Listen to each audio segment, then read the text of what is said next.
આપણું જીવન ખરેખર શેનાથી ચાલે છે? બે મુખ્ય શક્તિઓ છે.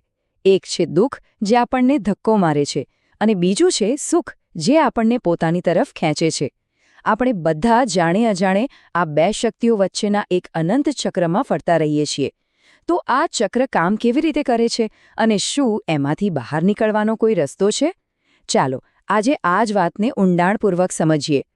આપણે બધા આપણા જીવનમાં જુદા જુદા ચક્રોમાંથી પસાર થઈએ છીએ.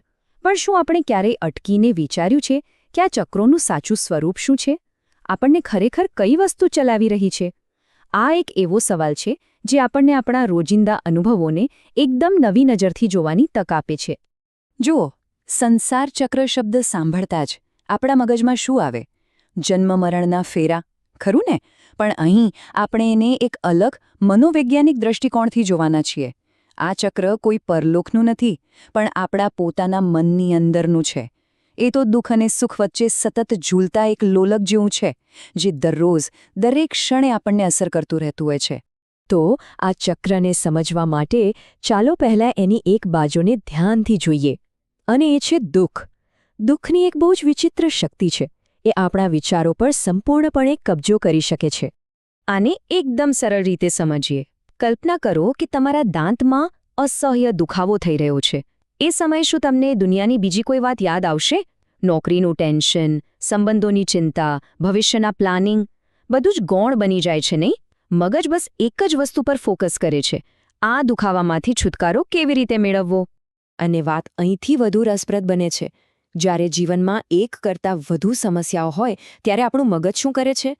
એ ફક્ત સૌથી મોટા, સૌથી ગંભીર દુઃખ પર જ ધ્યાન કેન્દ્રિત કરે છે.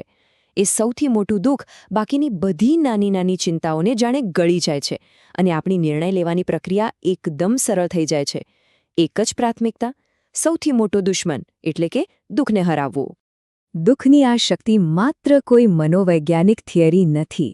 વાસ્તવિક દુનિયામાં આનો ઉપયોગ લોકોના વર્તનને કાબૂમાં કરવા માટે એક શક્તિશાળી હથિયાર તરીકે પણ થઈ શકે છે. આ કોઈ કાલ્પનિક વાત નથી હો.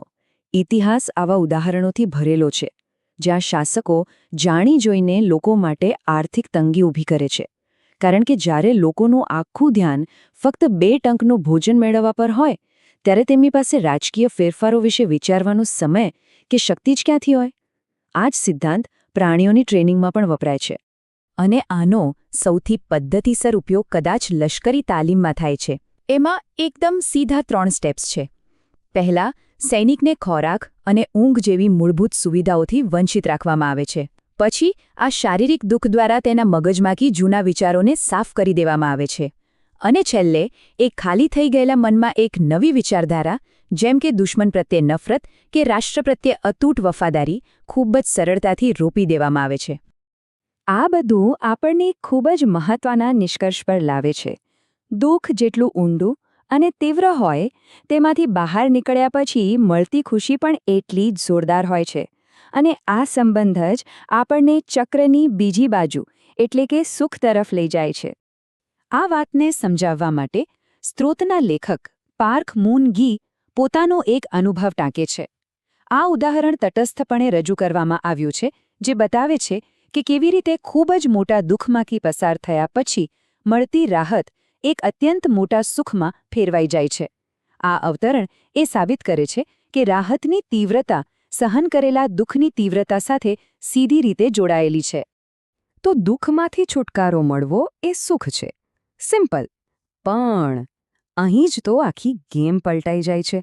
આ જ સુખ ફરીથી દુઃખનું કારણ કેમ બની જાય છે? ચાલો હવે આપણે ચક્રના આ બીજા અને કદાચ વધુ જટિલ ભાગને સમજીએ. આ સ્લાઇડ પર નજર કરો. આ તફાવત એકદમ સ્પષ્ટ છે.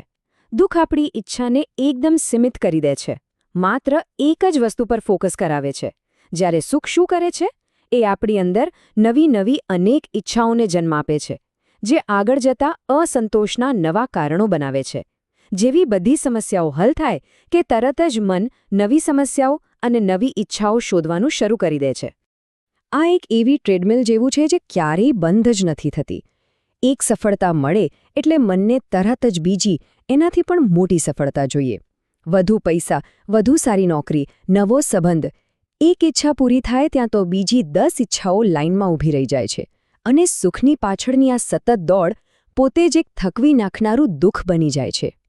અને આ જ આખી મનોવૈજ્ઞાનિક પ્રક્રિયાને બૌદ્ધ દર્શનમાં સર્વમ દુઃખમ કહેવામાં આવ્યું છે, જેનો અર્થ થાય છે જીવન દુઃખ છે. હવે આનો અર્થ એ નથી કે જીવનમાં ખુશી છે જ નહીં, પણ એનો અર્થ એ છે કે ખુશી ક્ષણિક છે અને એની પાછળની અતૃપ્ત ઈચ્છા જ આખરે આપણને દુઃખ તરફ પાછા ધકેલી દે છે. તો સવાલ એ જ છે, શું આ અનંત ચક્રમાંથી બહાર નીકળવાનો કોઈ રસ્તો છે? શું આપણે હંમેશા આમાં જ ફસાયેલા રહેવાનું છે? વેલ, સ્ત્રોત કહે છે કે એક રસ્તો છે, અને એ માર્ગ છે શાંતિની શોધનો. અહીં નિર્વાણ એટલે કોઈ સ્વર્ગ જેવી જગ્યા નથી, પણ એ મનની એક અવસ્થા છે, એક એવી સંતુલિત સ્થિતિ જ્યાં આપણે સમજી જઈએ છીએ કે સુખ અને દુઃખ બંને અસ્થાયી છે, આવતા જતા રહે છે. આ સુખનો ત્યાગ કરવા વિશે નથી, પરંતુ તેની પાછળ પાગલ ન થવા વિશે છે, અને દુઃખને સ્વીકારવા વિશે છે, પરંતુ તેમાં ડૂબી ન જવા વિશે છે. હવે આ ચાર્ટ જુઓ. આ લેખકનો જીવન વિશેનો પોતાનો એક અંદાજ છે, અને સાચું કહું ને તો એ થોડો ચોંકાવનારો છે. તેમના મતે જીવનનો લગભગ 70% ભાગ દુઃખ કે સંઘર્ષમાં, 20% શાંત અવસ્થામાં અને માત્ર 10% ભાગ જ સુખમાં પસાર થાય છે. આ એ વાત પર પ્રકાશ પાડે છે કે આપણું જીવન ખરેખર કેટલું ઓછું સુખની સ્થિતિમાં હોય છે. અને આ આખા વિશ્લેષણનો સાર છે.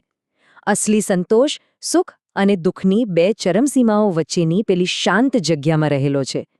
સાચા સંતોષનો માર્ગ સુખની પાછળ ભાગવાનો નથી, પરંતુ જીવનની આ જે શાંત અવસ્થા છે એને વધારવાનો છે. આ વિશ્લેષણના અંતે આપણે ખૂબ જ ઊંડા અને વિચાર પ્રેરક સવાલ પર આવીને ઊભા રહીએ છીએ.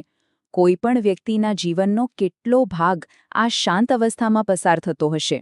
આ એક એવો પ્રશ્ન છે જેનો જવાબ આપણે સૌએ પોતાની અંદર શોધવાનો છે.